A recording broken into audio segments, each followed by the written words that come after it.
Hello mga auntie! Kumusta kayo dyan? So for today's video, ikukwento ko sa inyo yung naging travel namin sa India. So anyway, when it comes to immigration, napakabilis lang mga auntie. Mga basic questions lang yung tinatanong nila. Like for example, sino yung pupuntahan namin? Or meron ba kaming kasamang papunta dyan? At ano yung gagawin? Mga ganon. So anyway, ayan na nga, when it comes to India, isa sa pumapasok sa isip natin is yung Taj Mahal.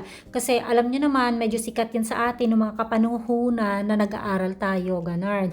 So, ayan na nga, based sa kwento nung tour guide namin dyan, yung Taj Mahal daw ay ginawa nung namatay yung wife ng king. Kasi nga, 14 children ba naman yung inilabas ni ante? O, di ba? Hindi naman masyado masipag yung king, ganun. O, pak. Anyway, mga ante, medyo nakaka-amaze yung paggagawa ng Taj Mahal. Hindi nga pala medyo, as in super duper. Kasi may mga marble canemy effect pa sila dyan, ganun. Kaya lang, nung namatay yung wife nung king, medyo na broken heart siya. Kaya ginawa daw yung Taj Mahal para sa wife, pinagawa ng king, ganun. Anyway, yung mga nakikita nyong medyo maliliit na parang palas-palas dyan, para daw yan sa mga iba pang wife nung king. O diba, medyo babaero ang uncle natin dyan sa part na yan. Anyway mga ante, super na-amaze ako dyan sa Taj Mahal na yan. As in, sana makita nyo din yan kapag kayo ay napadpad sa India. At pagkatapos yun mga ante, meron pa kaming isang pinuntahan, medyo nakalimutan ko yung pangalan, parang sa Agra, India daw yan, ganun. Medyo malapit lang yan dun sa Taj Mahal. Para siyang temple pa mga ante. So dinaanan rin namin yan, ganun. I think yung India or yung North India is more on very historical, ganon. Yung mga places na pwede natin bisitahin dyan. So, ayun na nga mga auntie, hindi mawawala dyan. Gusto ko rin malaman kung totoo ba yung mga chismis keneme, kung totoo ba yung mga ganon-ganon na mga nakikita natin sa social media. So, for mga auntie, si kuya lang yung nakita ko dyan na nag-i-slice ng fruits na nakakamay. O, di ba? Ganon. So, ayan na nga. At pagkatapos yan mga auntie, kinabukasan pumunta kami sa Qutub Minar. Ganon. Yun yung pangalan ng place. Tapos, ayan, medyo na-amaze ako yung pangalan niya is like, yung tower na yan ay bricks minarets daw, ganon. O aba, o ayan, tingnan nyo. Very ano daw yan, famous daw yan all over the world, keneme. Sabi nung nag-a-assist sa amin dyan na tourist guide. Tapos makikita nyo yung mga mga paukit-ukit dyan, may mga kwento daw yan, gano'n, mga nakaraan. So anyway mga auntie, after nyan, nag-travel na kami papunta ng Manali. That place is yun daw yung snow place. O diba, perfect. Sinong mag-aakala na sa India ay meron palang snow place? Diba? Napakagaling. So that time ko lang tinalaman na meron palang snow place sa India. O diba, ang bongga. So ayan na nga mga auntie, nag-enjoy din ako sa part na yan. Pero sabi din nung nag-guide dyan sa amin is, hindi na nga daw masyadong makapal yung snow that time. Kasi nga, ang super may ulan-ulan pa nga daw na snow dyan is in the month of November to February. Ganun. So anyway, kahit papano, nag-enjoy pa rin kami ni uncle. Kasi nga, may snow pa nung pumunta kami that time. Saka medyo mahirap yung oxygen dyan mga auntie kasi nasa 13,000 feet kami. O diba, biruin nyo yun. So ayan na nga.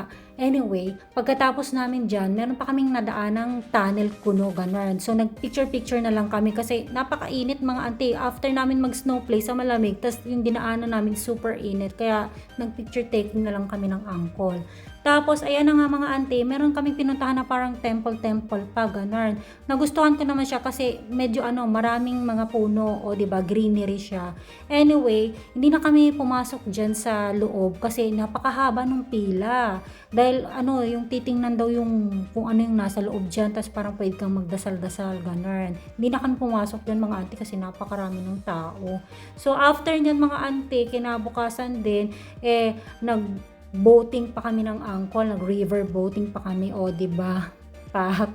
So, nung time na yan, medyo pa-adventure na yung atake namin sa pamamasyal. Kaya medyo nag-enjoy ako dyan kasi nga, medyo malamig, ganun.